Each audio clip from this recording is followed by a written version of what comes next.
Thank you, Stephen, for your service. Hi, I'm Jill, and I am an alcoholic. My last drink was September 27th, 2016.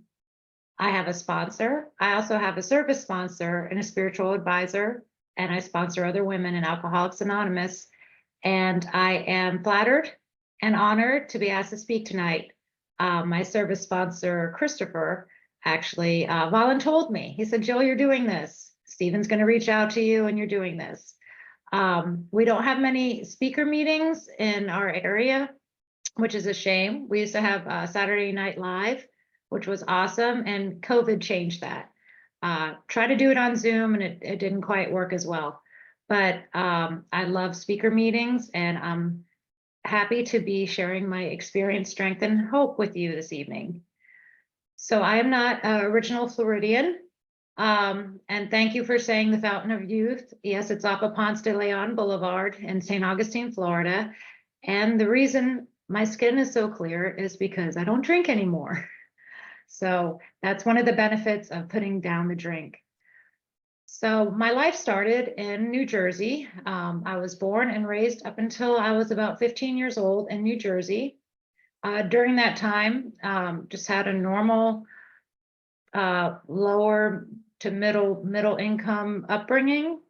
My mother came from a large family. My father came from a small family, and two different religions that collided, and they fell in love and met when they met. And so they have two anniversary dates, one in a Catholic church and one in a synagogue. So I kind of grew up the best of both worlds. So in my house, never had the traditional Christmas tree. But went over to grandma and grandpa's, and there it was, and got to celebrate both holidays, which was kind of cool and interesting.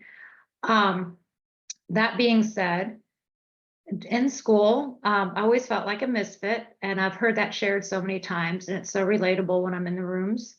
I started wearing glasses in kindergarten, so I got called a lot of names. My maiden name rhymed and was part of like a children's mean rhyme. Today, like I think it's banned, but so I got picked on. I would share, and it's the honest to God's truth.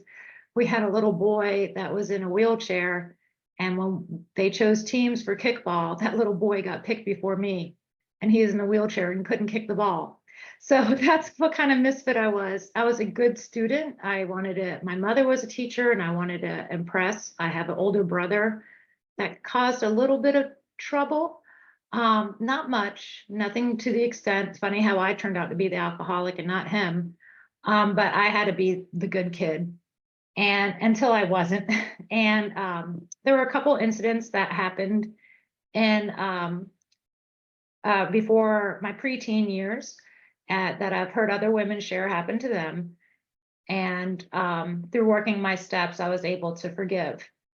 Other than if not for that, I probably will be holding that in my black heart. So long story short is after that incident, about a year after, we moved.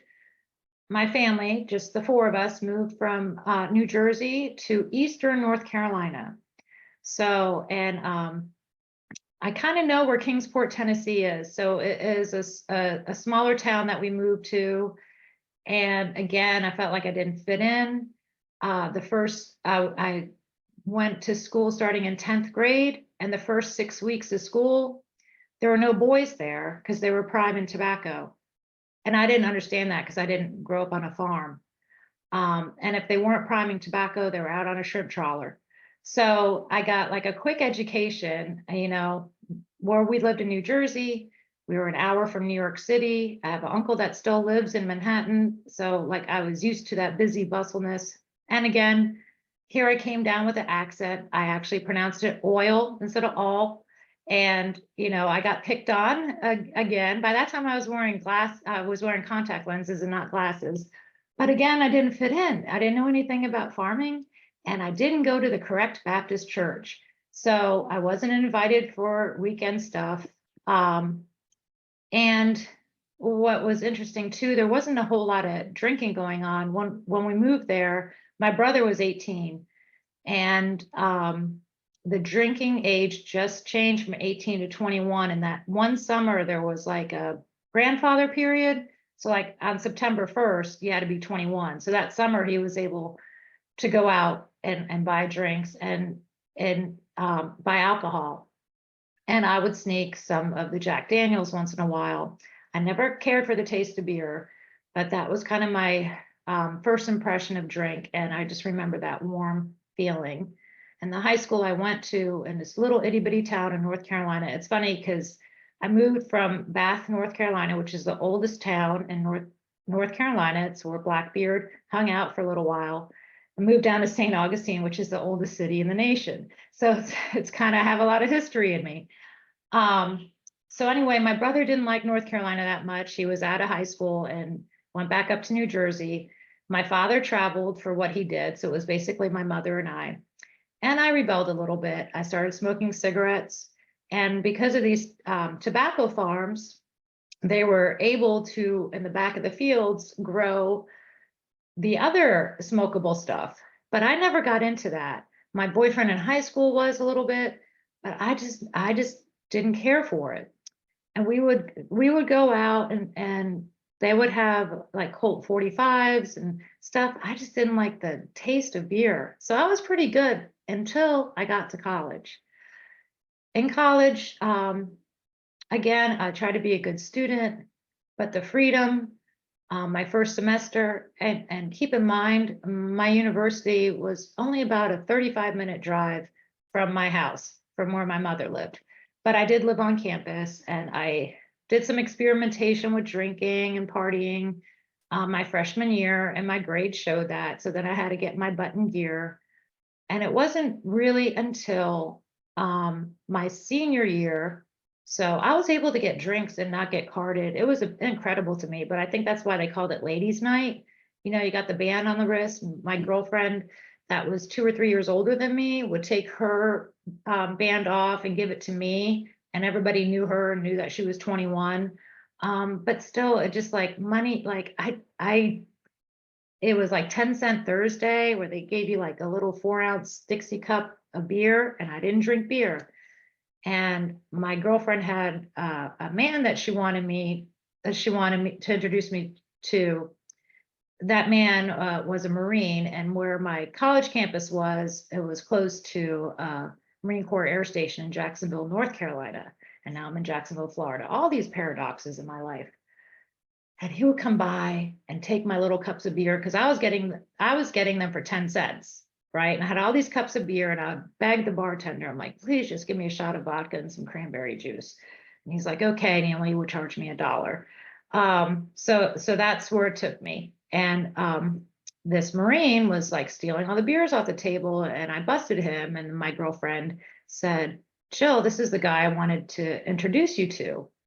This is and 35 years later, he is my husband today. So I met him 35 years ago, and we'll be celebrating our 30th anniversary this August. So graduated, almost graduated college, and my drinking calmed down. I was a school teacher, and I had to do my last semester of school.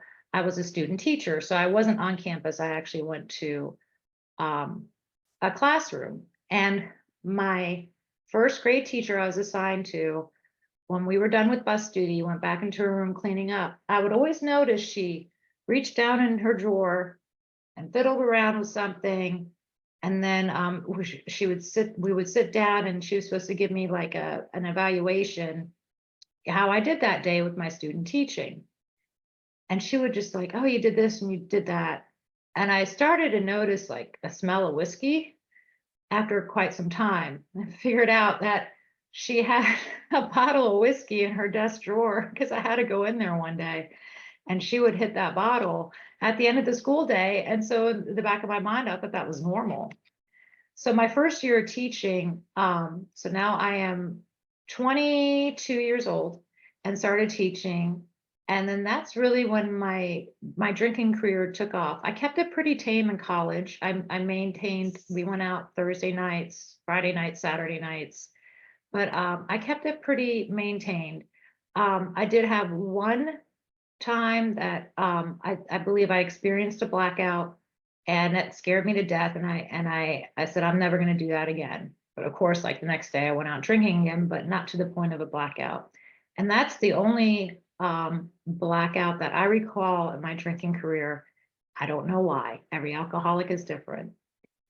So fast forward, we're teaching, and I'm teaching, and I knew better to drink and drive, because in the state of North Carolina, if you get a DWI, your teaching license would be suspended, just like a doctor's license or a nurse's license would be suspended. So we would drink, we would go out in the town next to us, so I wouldn't run into any of the parents. Keep in mind, I taught kids with special needs. So some of these kids were children products of alcoholics or addicts, and some other just had, natural birth defects or what have you. I remember speaking to a mom of a child in the parking lot, because 4 times a year I had to meet with them and get them to sign out the paperwork, and I would explain to them what I was doing with their child. And maybe once a year she would come, and she reeked of alcohol. I don't know why, the county sheriff wasn't waiting in the parking lot for her. And she would just give me she was an angry drunk, just give me the damn paper to sign. And I'm like, okay. And I would have the social worker document that conversation. So I kept it at a minimum until we moved from outside of Chapel Hill, North Carolina, to Charlotte. Or my husband, he was a Marine. He had to go serve. His college experience got delayed by 4 years. The Persian Gulf War started, and he was called to duty, and he served our country, and I'm very proud of him for that. So he gets his real big person job, and we moved to Charlotte, and I was used to teaching the little bitties, and I ended up teaching 7th and 8th graders. Keeping in mind, again, these are special needs kids. So some of my 8th graders were almost 18 years old. I was threatened, I was bullied, I was harassed. And I didn't like my principal, I didn't like the situation, and I looked forward to Margarita Fridays when all the teachers would get together and go to Applebee's or TGI Fridays to get the buy one, get ones, and I would look forward to it. 6 months into teaching there, this is my 5th year of teaching, I was not happy, and I started to drink wine at night on a Monday night or Tuesday night or Wednesday night, just to forget about the day. And that escalated to me buying the box of wine, keep it in the fridge. And then that's where the hiding began, where I would have 2 boxes of wine in my trunk of the same brand. And so when the one in the fridge was empty, I would swap it out with a new one while my husband, before he got home from work, so he wouldn't know. So that was the beginning of my downfall. Turned up, so that was 1998 and 1999. So I left that job. I quit smoking cigarettes. I left that job, started looking for a new job, and within 2 weeks I found out I was pregnant with our one and only child. So I knew to put the drink down, and I had just put the cigarettes down, because I felt when I was teaching I was out of control, and the only thing I can control was my smoking. So I felt like I took back control by quitting. Anyway, funny how our alcoholic minds play tricks on us. Found out I was pregnant, excited and all that. Didn't drink, didn't smoke, took care of myself, had a healthy baby girl that December. And some of these moms, they might laugh at me, but probably when she was 3 or 4 months old, I was really craving a drink, like a margarita or something. I'm just tired. And I was nursing her, and I learned about pump and dump. So if you drank, the next time you pumped milk, you just dumped it out because it had alcohol in it. And then you cleaned it out of your system so you didn't give your baby alcohol related milk. Anyway, so I learned about that. That should have been like a little flag that something isn't right. Normal people won't do that. I learned it from somebody. I learned it from somewhere. So I started my career, I worked for a large accounting firm. The skills I learned from teaching was able to land me a job as an administrative assistant. And I've been at my current job for over 24 years, which I'm like a project manager. I don't have an accounting degree, nor am I a tax attorney, but I support these people and enable them. So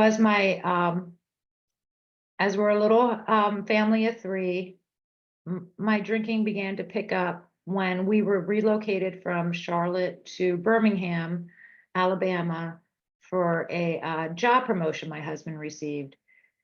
And I didn't like Alabama that much. It reminded me a lot of living in Eastern North Carolina, though I love it now and I appreciate it and I'm grateful for it. Again, I didn't fit in. And in Charlotte, I fit in. I had friends at work, and my daughter was on the teeny tot soccer team, and I made soccer friend moms. So we moved to Alabama, and I wasn't that happy. Luckily, we were only there a short time. I think my higher power knew I wasn't happy. It got us out of there. But during that time, my drinking escalated, and I used to blame it on the time change because now I was in Central Time. And I picked up the habit I had my last year of teaching, with drinking a glass of wine a night, which turned into a bottle of wine. And about once a month, because of work, I would make a trip to Atlanta. It's only about a 2-hour drive from Birmingham. And they had Trader Joe's there. And I would go in and buy a case of 2-buck chucks with cash. I didn't want a credit card trail. And I would hide that in the basement of our home. So again, my husband only thought that one bottle of wine has been sitting there for a month, but actually it's probably the 28th bottle of wine.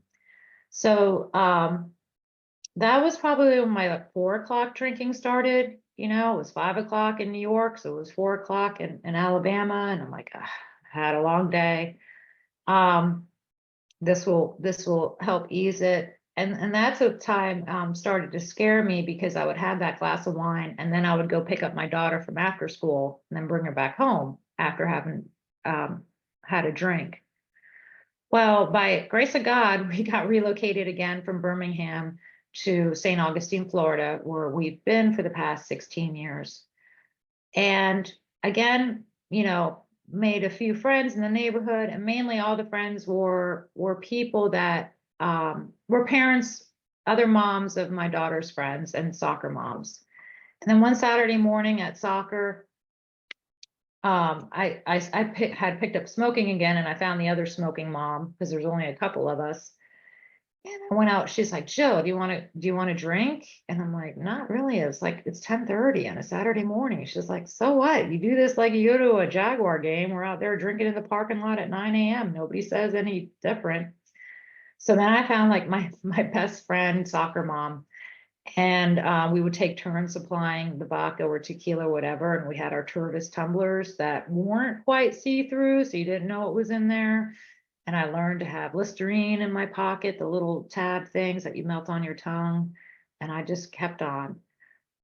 So it's a quick story. There was nothing that, no traumatic event in my 30s or 40s that made me escalate. The drinking just picked up and picked up and picked up. And I turned into a daily drinker. I was the type of alcoholic, I would choose a different liquor store to go to each day, because I had to go. I was in my last 4 years of my active alcoholism, I was drinking a handle of vodka a day. So it was probably like a 25, and then I mixed it. So it was probably about a $35, $40 habit a day. I don't know how I did it, but I would visit different liquor stores so they wouldn't learn my name. But lo and behold, the owner, the one closest to my house, he's like, "Are you doing okay?" Because one day I went in the late afternoon, early evening, and I had already been drinking all day. And he's like, "Are you doing okay?" I'm like, "Yeah, I'm just really tired." And he's like, "You're not driving, are you?" He knew I was drunk. I'm like, "No, I'm not."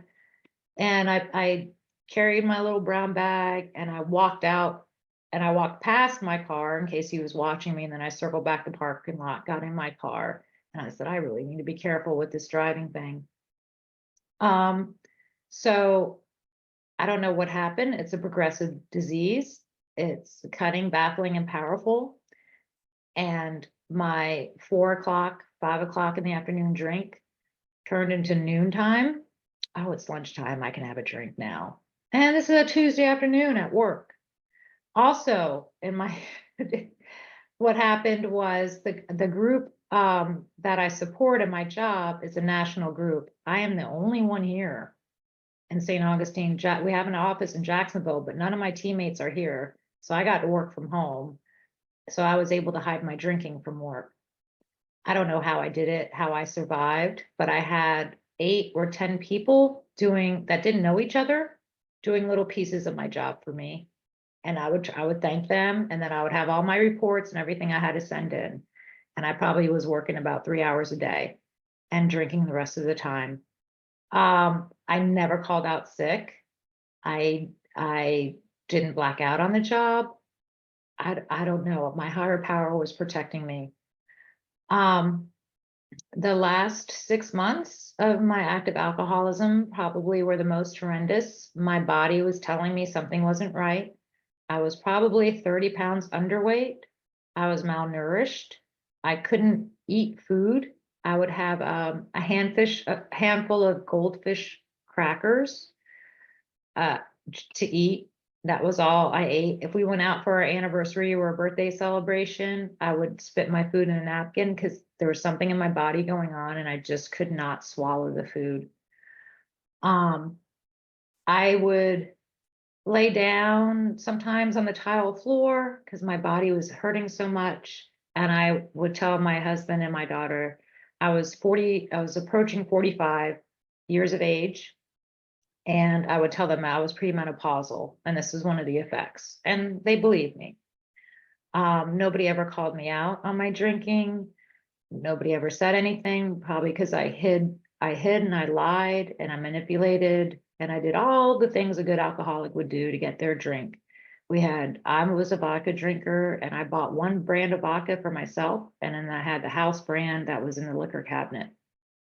And I had bottles sitting around the house. My daughter did find a drink that I had just poured one morning. And she was asking me why was it underneath the sink? She went to borrow my hairspray or something. I'm like, I don't know. So your father wouldn't know how he's such a pain in the butt. And I poured it out in front of her. I'm like, this is from last night, blah, blah, blah.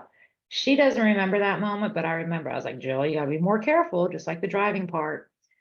And then it got to the point where it just was beginning really to get out of control. Things were still good at work. I never got in trouble or anything like that, but I was late a couple times or I had typos that shouldn't have been there and they knew I could do better. But nobody ever asked me what was going on if I was okay. So just kept on doing what I was doing. Fast forward to about 3 months before I got sober. We were flying out to Utah to visit my husband's dying father. And I confessed the night before we flew out because I'm like, how the hell am I going to get my alcohol in Utah? It's a very strict, I thought Alabama was strict. Utah's strict as well. And so I told my husband, I said, I have a drinking problem. I am dependent on drinking. Meanwhile, my behavior, they just thought I was a bitch and be premenopausal. I just would snap at them. I was fine. I can put on a happy face at soccer games and everything else and be the mom, hey. But at home, I just was like, I was the evil bitch. I just was mean. And then I would come back and apologize for my behavior. But I sorries, they didn't mean anything anymore. I'm sorry if you hear the dog barking in the background. So I told my husband basically to get permission to drink while we went to Utah. And he said, when we get back, we're going to get you some help. And I'm like, okay. Went to Utah, came back, and there was a wait list to get into rehab. And I found out one of the qualifications is you kind of have to be actively using to get admitted to rehab. So I kept on drinking. So September 27th is when I checked into a rehab. By that time, I was really underweight. I didn't feel good. My stomach, my insides hurt all the time. I bruised easily. I was jaundiced. My skin wasn't yellow, but my eyes were yellow. And I went into rehab And that was one of the I've thrown up 5 times in my life. I threw up one time when I was pregnant. That was the 5th time I threw up in my life. The last time I threw up, they gave me a bunch of pills, and I guess it was the anti-abuse and everything else to get you settled in. I did not get detox. That was mistake number 1. I let my husband do the research, and I didn't know anybody any better anyway. I didn't really know about AA, just what I had seen on TV or they showed in movies. I didn't have that knowledge. Even being educated and learning about drug and alcohol abuse, being a school teacher, I didn't know like you could die from withdrawing from alcohol. So my first night in rehab, I ended up in the emergency room with liver failure. Fast forward 7 days into my emergency room stay, Hurricane Matthew appeared off our coast and they evacuated the hospital. And since I was ambulatory, they sent me home with bottles of medication. By this time, my husband had called my mother and she came down from North Carolina to help run the household because he's a very busy man and he couldn't do it all himself. My daughter was 16. The one thing I felt horrible about is I had to wait to check in to rehab. So I sat in the parking lot in my car, smoked cigarettes, and had another drink. And that glass was still sitting in the car, and she had to drive my car home from rehab. Luckily, she was smart enough to pour out that drink. But fast forward, Hurricane Matthew came, come home. I'm in bed the entire time, no air conditioning, no power. I'm getting worse and worse. And my husband found another rehab that would take me. So went back into rehab. I lasted 2 days. In that rehab, I lost all sensation of my leg. I couldn't use my legs to walk. I couldn't get out of bed. I couldn't eat. So again, called 911 and ended up this time, by the grace of God, at the Mayo Clinic. The Mayo Clinic saved my life. I was put on the emergency liver transplant list within my first 2 hours there. They did medications with me. They did some kind of therapy. It's a little bit of a blur. By that time, I wasn't forming sentences, and it was a very difficult time. And that probably was my bottom towards the bottom. They had told my family I had a 30% survival rate. My daughter was offering up her liver, or half of her liver to give me. And then it's interesting because through AA, I learned how to truly pray to my higher power, whom I choose to call God. When I was drinking, I used to say, please, God, don't wake me up tomorrow. Please, God, don't wake me up tomorrow. And I would wake up. And when I was in the Mayo Clinic, I said, God, help me. Please, God, help me. And without knowing the steps, that was my steps 1, 2, and 3. I'll do anything. And it wasn't just a foxhole prayer, I meant it. So came out of Mayo, I went to a place called Brooks Rehabilitation Hospital, and I was on the traumatic brain injury floor, and I spent 2 weeks there. So in total, I was in the hospital for 31 days. My first day out of the hospital that evening, my husband and mother took me to my very first AA meeting. Here I am, still probably 20 pounds underweight. I don't know A from B from C. I come into the meeting, and it was a small group. This is my home group, a Design for Living. We meet on Thursdays and Saturdays. Thursday evenings is a big book study. Saturday mornings is 12 and 12. And Tuesday evenings, we just opened up an open discussion meeting. And they welcomed me with open arms. The women came around me and hugged me and gave me numbers. Of course, I didn't use them, but they told me I was in the right place. And that was the first time I announced, hi, I'm Jill, I'm an alcoholic. The next Thursday, I went back to that same meeting. And for some reason, because they were in the chapter 2 wives, they went back to the beginning. They told me later it was because of me. And we started with the doctor's opinion. And when I tell you the doctor's opinion changed my life, It brought me so much comfort in the doctor's opinion. Hearing the word allergy, I'm allergic to bees. Without my I forgot the name of it, my EpiPen, I would die within minutes of being stung by a bee.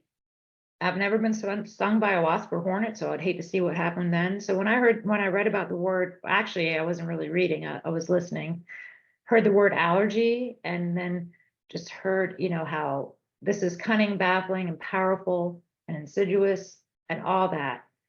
Well, I don't know where I heard it. Somewhere I heard go to 90 meetings in 90 days. So between the meetings here in St. Augustine, and I'm very lucky, I live right on the 95, Interstate 95 corridor. So I can hop on and be in downtown Jacksonville in 20 minutes, and I can be in downtown St. Augustine in 30 minutes. So we have a San Marco Club, which is a clubhouse that has 3 meetings a day, AA meetings, and I would go there until an older man told me I didn't have to come anymore because it was for newcomers, and I've been going there for a year. Anyway, it took me 6 months to get a sponsor. My first sponsor was pushed to me. I had 2 people to choose from, like, Jill, you've been here 6 months. You need to start working with a sponsor. You got most of the gray, the gray matter back in your head working, because I was, I was the kid that knew like the $7 words, and I read, and I would sit and do the New York Times crossword puzzle, and I couldn't read the big book. The words were moving around the page so much my first 6 months. So my first sponsor took me through steps 1, 2, and 3. And then we got to 4 and 5, and things got a little hairy. I did my 4th and 5th step, my 1st, 2nd, and 3rd step. We did it. We read through it. We read how it works in the big book, and we read out of the 12 and 12 steps 1, 2, and 3 over probably 3 different weekends. I went to her house, and she was talking to her cats, playing with her cats, and she just let me read. I read to her. She would help me with words I stumbled on. And then when I started to have diarrhea in my mouth, she's like, we're working on steps. We're not talking about nonsense right now. And I'm like, okay. So that's when I got a sober sister, a lady who I'm still friends with today, who's still sober today, that we would call each other and bitch about our sponsors to each other. And we helped each other stay sober because I was calling another alcoholic. So we got to my 4th and 5th step. And when I finished, she's like, okay, now I want you to go home, take a bath or a shower, and ask your husband to give you an hour or 2 of peace. And I'm like, what is she talking about? And boy, was she right. She knew what she was talking about. On my way home, it's about a 10-minute drive from her house. I just started bawling, and I felt the weight was lifted off my shoulders going through my 4th and 5th step with another human being. And I did. I went home, I took a hot shower, and I laid down, and I think I took a 2-hour nap. And I felt like a brand new person when I was done. And then it was time to approach steps 6 and 7. At this time, and I do not recommend this, I switched sponsors. I wasn't comfortable with some of the things. My first sponsor was into that Reiki healing stuff. And I wasn't on the same plane at that moment in my life. I wasn't there. And I'm like, I don't see where this is in the big book. Because, Jill is not a rule breaker. She's a rule follower. I've always been like that, unless I can bend them and it's to my benefit.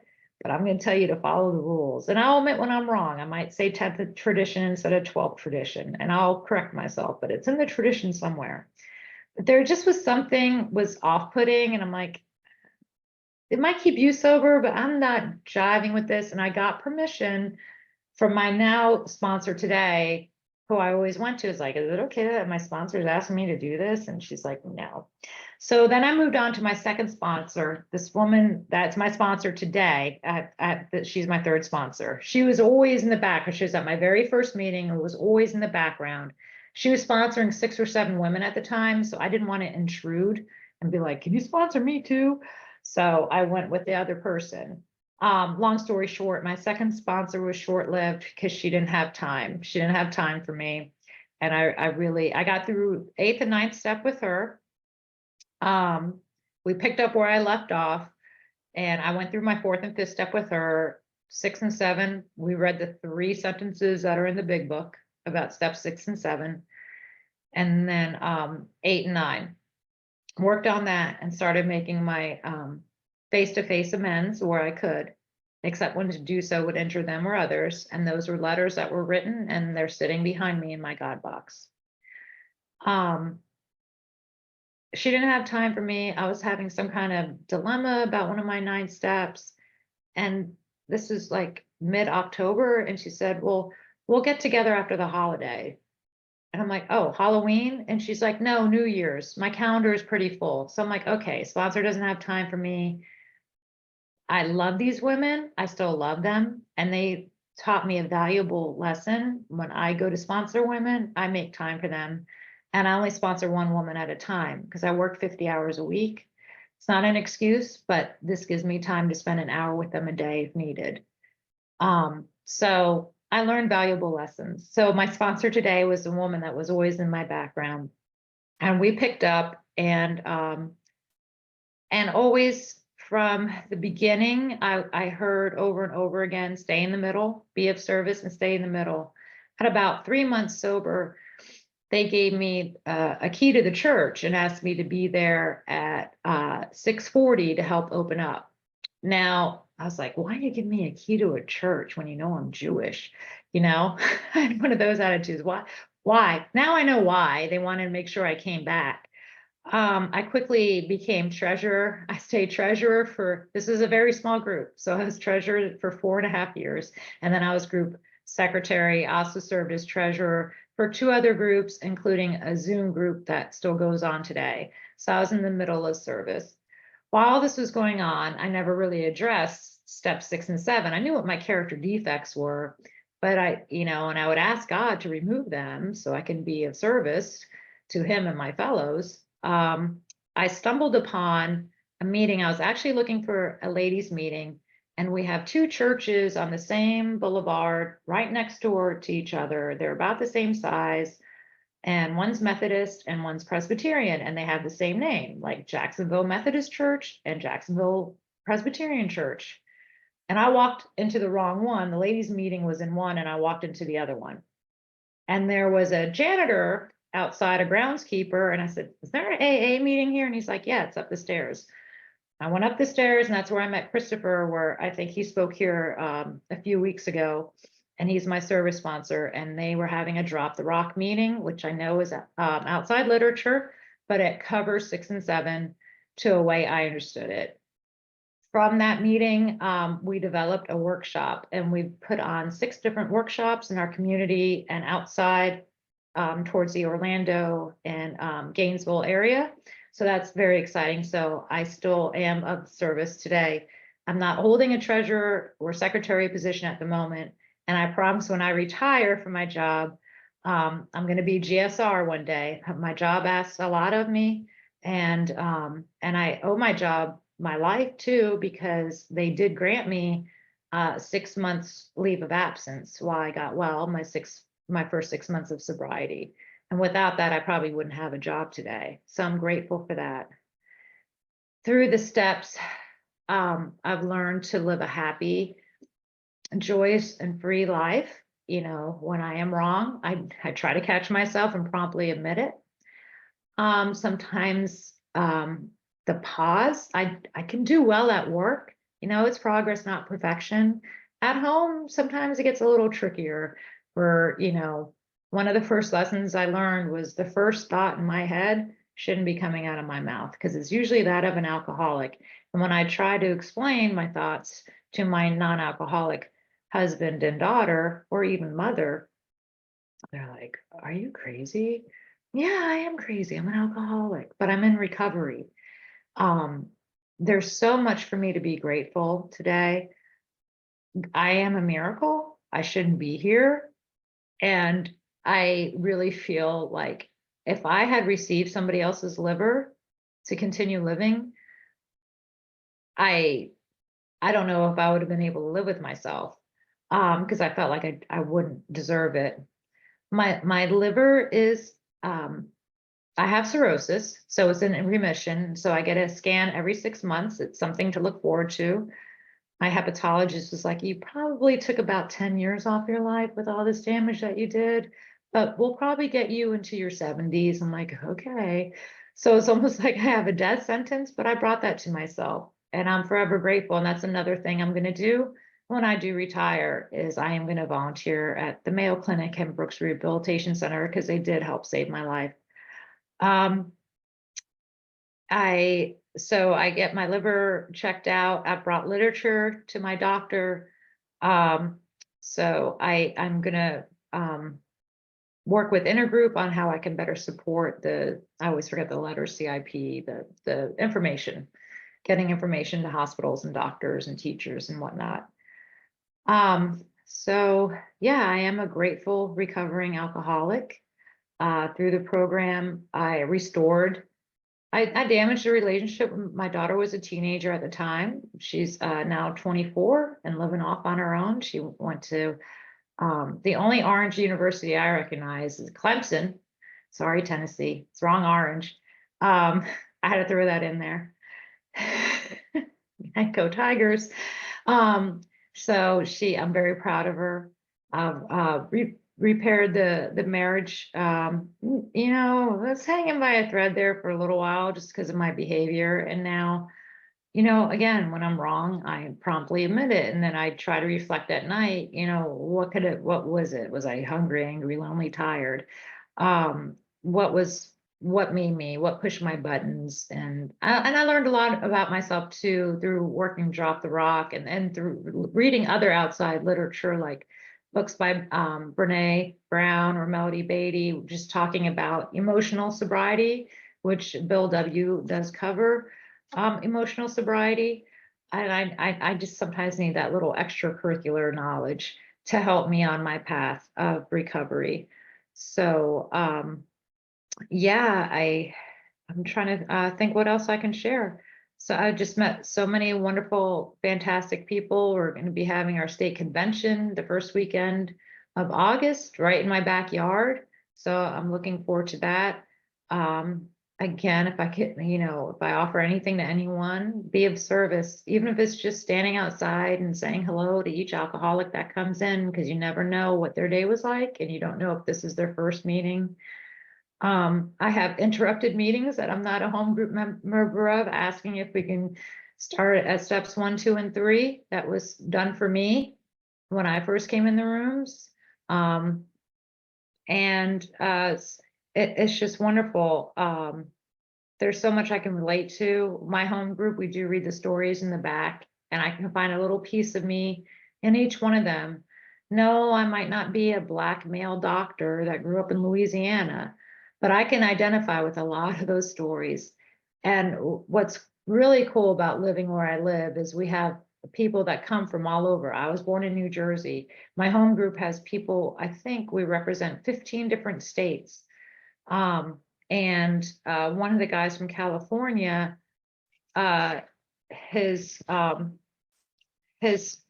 grand sponsor was Chuck C, who wrote A New Pair of Glasses. And he also knows the doctor that wrote one of the stories in the back. So it's really cool to hear those shares in my home group meeting. Like, these people are famous. We have another guy from New York that one of his first meetings, he was helping this older gentleman put out chairs. That older gentleman that he was putting out chairs with was, in fact, Bill Wilson. So it's just incredible. And how my higher power was protecting me.